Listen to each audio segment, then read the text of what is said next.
Christian is one of the founders of the Global Youth Biodiversity Network and has dedicated most of his life to working on biodiversity and environmental issues. In recognition of his accomplishments in biodiversity policy and advocacy, he has been appointed as Youth Ambassador for the UN Decade on Biodiversity. He is a member of NAJU and co-chair of Germany's NGO Working Group on Biodiversity Policy. He has participated in over 25 rounds of UN negotiations under the UNFCCC, IPBES, and the CBD, has published numerous articles and studies on environmental policy issues, and is one of the lead authors of CBD in a nutshell. So, Christian, GYBN has mobilized youth from across the globe with currently 280 member organizations, 664,000 members from 140 countries. What inspired you to start a network like this, and what has been your journey? So we actually have 614 member organizations now. Well, what motivated me? Frustration. I was really just frustrated. Like I'm not coming from a family of environmentalists or from a city that is particularly environmentally friendly. Like my city is an example in habitat fragmentation. I come from the west of Germany. If you read a little bit about it, this is the most industrialized region of the country. So we also have the largest amount of environmental pollution. We have all kinds of companies that did their level best to pollute the rivers, the forest, the soil as much as they possibly could. And at some point in time, they realized we can't go on like this. We have to do something about it. And I was very fortunate because I was growing up in this very ugly, very industrialized city, but very close to a forest. And I spent all my childhood days playing in the forest, and I really loved the ecosystem and I wanted to learn more about it. And at some point they just started like figure out all the species that we had in the forest, and I was trying to make an inventory of all the different species. So I became aware when I was like 12, 14 about biodiversity quite early, and it has always been interested. But since I didn't know any other environmentalists, I was wondering, am I alone? Is there anybody else that cares about all these things? In my family, everybody was just telling me, all right, you have to go to business school, you have to learn accounting, you have to learn how to become a self-sufficient, independent person, you have to make money. So I didn't have any motivation, and my parents forced me successfully to do business school. I freaking hated it. I was fighting with all my teachers about capitalism, about the purpose, all these things. And after I was done with business school, I decided, okay, guys, this is done. And I did an internship with an environmental NGO, and they introduced me to international UN conferences. And through this, I realized there's actually a whole ecosystem of environmental organizations here in Germany.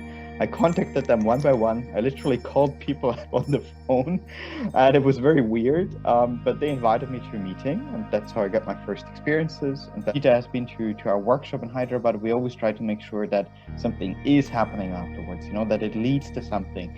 And in 2010, there was no structure for youth participation on biodiversity. So I met a bunch of other really cool people like Melina from Brazil. And in one evening, we were just sitting together and we were ranting about how tired we are of attending these meetings, that nothing is going to come out with it, that we need a structure. And then we just thought, okay, let's do it. And we had no plan, we had no strategy. We didn't really know how to do all of these things, but we just started it. And then over 10 years, one thing came to the other. We would like to know from you, what is the decision-making process at the COP? Because that's not something our readers are familiar with. Like what goes on inside a conference of the parties from one decision and how it goes on to the high-level negotiations and what, basically just the process in a nutshell. In the CBD, what is happening is that it's an international convention that 196 countries are part of. The only big country that is not part of the CBD are the United States. And there is a secretariat that is based in Montreal in Canada that is administrating all these processes.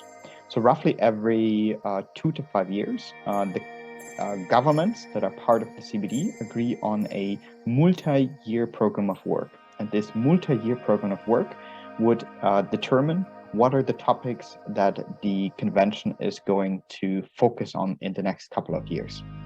And according to these topics that have been selected, The CBD Secretariat will then prepare what we call notifications, which are emails that are being sent to all the focal points, the contact persons of all these 196 parties. And in these notifications, the CBD Secretariat would, for instance, contact the focal point of the government of India to provide information and perspectives on, let's say, the issue of protected areas. So the government of India would be requested to provide information on how big the protected areas network is, what challenges they are facing, how well funded it is, all these kind of things. And based on this information that the CBD Secretariat is receiving from the 196 parties, they would then prepare a document that summarizes the different views. And you can already imagine how challenging this is when you have countries as different as India, Uganda, Brazil, Germany, and so on. So that would be the first step. Next, we would have another notification by the CBD Secretariat in which they send the first draft of this document, and then all of the governments can comment on this document. Once this has been done, the CBD Secretariat will release this document as a draft.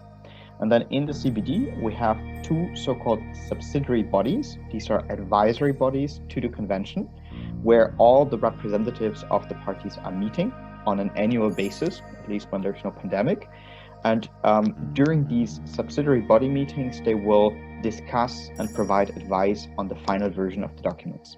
And once they have agreed on these documents, the documents will be finalized in the form of so-called SABSTA or SBI recommendations. You can check CBD in a nutshell for more details. I'm trying to be concise.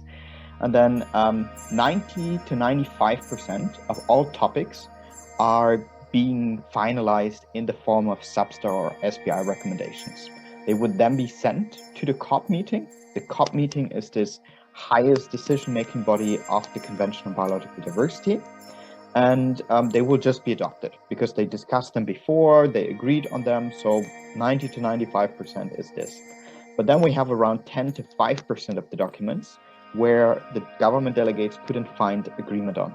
And if you cannot find agreement on these documents, then they are usually being put into brackets. So you have to imagine this like as long legal texts and with a lot of sentences. There is like an introductory part, and then at the bottom of these documents, there is an operational part that would say, for instance, all parties to the CBD aim to increase the coverage of protected areas by X%. And then everybody has to agree on these X% or on all these measures that all the parties have to take together. And what is happening at a COP meeting is that we're negotiating about these operational parts of the decisions. And this can be about words, this can be about commas, this is mostly about numbers, about percentages, because these are decisions that are valid for all the governments that have signed up to the CBD. And then the UNFCCC is the same process. What is also important to say, governments are usually not negotiating by themselves. So we have groups of governments that are joining forces because they have similar interests. So for instance, the African countries usually negotiate together, and then they appoint one member of the group to speak on behalf of them. And the European Union also negotiates together. In Asia, it's a bit more complicated. Usually India and Pakistan don't speak together, but it happens too. It happens as well. But there are usually countries with similar interests that would join forces and coordinate their positions beforehand. And the whole 2 weeks of a COP meeting are being dedicated to find consensus on the text that is being adopted. And this is very complicated because it's not a majority decision. Everybody has to agree to it. Our next question for you would be that for most people, biodiversity is the last thing that comes into their minds when talking about climate change. People talk a lot about, waste. People talk about, the 3 R's, reusing, recycling, and reducing. And then people talk about going local and all that stuff. But biodiversity somewhere, it's barely talked about. So, for example, oceans being one of the most vulnerable ecosystems are, they have become these huge, waste dumping places. And how do we make people understand that biodiversity is so important? I think there is no general recipe. I think the way biodiversity is being perceived is very different from country to country, from culture to culture, and it also depends like what society, like what part of society you are in. I think indigenous people, for instance, will tell you immediately that biodiversity is important for them because their whole livelihoods are based on biodiversity. And I think this is the big problem here. People that are living in cities and many other people, we're just so disconnected from nature. Like when we want food, we just go to the supermarket or to the kiosk around the corner. We rarely go to the field and harvest the fruits or the food ourselves. And I think this is why people don't care about biodiversity. The other problem is also how our governments are focusing on biodiversity. Like in many countries, the whole focus is on economy, on providing better livelihoods to people. And of course, this is completely justified. But we have to see that all our livelihoods are very much based on biodiversity, that our economy would not work without this. So I think we need to change this narrative. I think we really need to reconnect people with nature. And we're doing this by including information about biodiversity into our curriculums, by taking classes out to the forest, by meeting with indigenous people, by learning from indigenous people and other knowledge holders about how biodiversity has been preserved for centuries, how our cultures are being dominated by biodiversity. I mean, Indian culture is so incredibly rich, so much older than my own culture, and has so much to do with biodiversity. And I think we have to reconnect to this knowledge. And this will be the key thing for people to start caring about nature. But I think the first step is really for kindergarten kids, for students to go out in the forest, to go out to a wetland, to have fun in nature and to start loving nature again. I think this is really important. We need to take time for it. And I think everything starts with the education system. And from the education system, I just hope that things for our political decision makers will also change. The first thing you could do right after this meeting, go to your parents, to your siblings, talk to them about biodiversity, ask them what role biodiversity is playing in their life. If they remember a nice moment, like as a child when they were playing in the forest, ask them about these things. Ask them why they are not caring about biodiversity anymore. Is it because everybody is so busy? Is it because we need a job that pays the rent and all these kind of things? So talking about it in like our closest circle with our family and friends is a very easy, very simple first step. And then if you have more time, go out, try to bring your friends together, do some gardening together, go to the forest together, try to learn about biodiversity, about the local species, meet with indigenous people in your community if you have them. Try to find out if there are NGOs in your city. Like India is full of so many amazing NGOs. Check out if you can join them, if you can support their work. If you can't do this like every month or something, check if they have like a volunteer activity, like a cleanup drive or something, easy things, you know. Don't always think about the COP. The COPs are like, as I said, they are important, but they're not everything. They're like at the end of this long chain. As GYBN, we have a wonderful national chapter. Happy to connect you with Bharat and you can all join. I think this would be wonderful. And he's currently doing a big effort to create sub-national chapters in different states, so you can also get active there. What else? Talk to your professors at TERI and tell them we want to learn more about biodiversity. We want you to take us out to the forest. And finally, I also think that biodiversity conservation and political engagement should go together. So check out when you have the next election, which party is doing something about biodiversity. Is there any party that's doing something?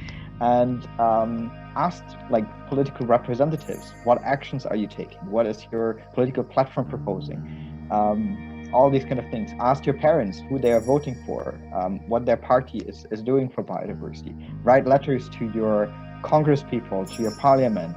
Contact President Modi, ask him why he is not stepping up efforts in biodiversity. And all these little actions together, this is what really makes the change. But start now with talking to your friends. Talking about inclusivity and these conferences, I think the biggest problem is that the people that are attending, especially UNFCCC COPs, are people that are not working in the field.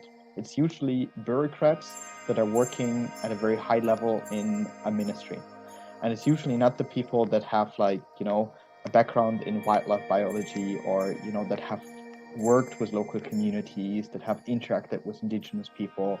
Not all, there are always exceptions, but the majority of people, I would say, are just bureaucrats that are working in this high position. So, and I think we need more people from the local level in these conferences to wake us up, to tell us if the plans, the strategies that we're adopting there for the whole work are really reflecting the realities on the ground. And I think especially for biodiversity, this is absolutely important. So I would like to see more rounds of negotiations in the CBD that are being opened by an indigenous person or by a farmer that just gives a short statement at the beginning and reminds people, this is the situation for a young farmer or for an indigenous person in India. These are the challenges that we're experiencing with biodiversity, and these are the things that are not going right.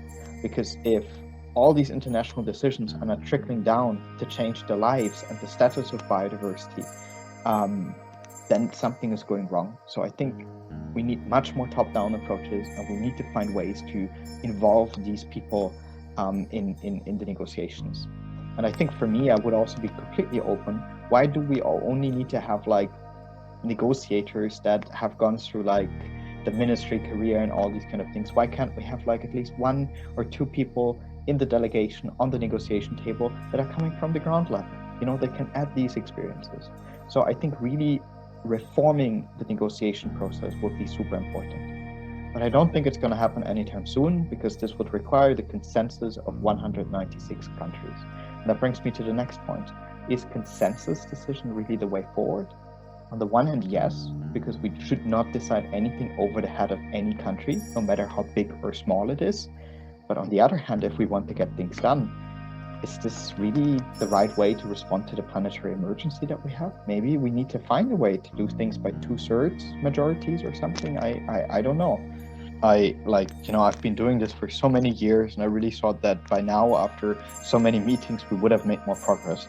The one thing that I can tell you is, this is a big thing that we're trying to do. We're trying to change the whole way our economic model is working on this entire planet, not just in one region. And I think what you have to do to accept the slowness of this process, and I know it's hard, is to go back to other similar developments. Go back to the civil rights movement, the emancipation of Black people in the United States, for instance. Go back to the gay rights movement that still has a lot of issues and it's not working everywhere. Go back to the movement that fought against the use of nuclear weapons, and we're still not there. But these are the dimension of change that we're talking about. And this is something that is not going to happen in 20 or 30 years. This is really something that is requiring, unfortunately, 50, 60, 70 years. And if you look at it in these long timelines, if you look at like what the COPs have achieved in the last 20 years, in the last 30 years, then you're actually seeing there is a slow level of progress. At least here in Europe, I can say that no election that is happening here is happening with politicians that do not talk about climate policy. Like in Germany, we had elections a month ago, and addressing the climate crisis was one of the key things that every politician at least had something to say about. And I was not happy with what they said. I think the solutions were all too slow. And I don't know to what extent the same is happening in India, but these are developments that I'm seeing. I'm also seeing that in many parts of the world, politicians are scared of the Fridays for Future, the people that go on the street and protest. And I'm not going to tell you to go protesting. I understand this is different from country to country, and in some countries it's not possible. But I think slowly people are waking up. I think the problem here is to realize the urgency. But what my advice for you would be, don't expect 1 COP meeting, 2 COP meetings, 5 meetings to change something. If you really want to change something, then this is something that you have to dedicate your life to.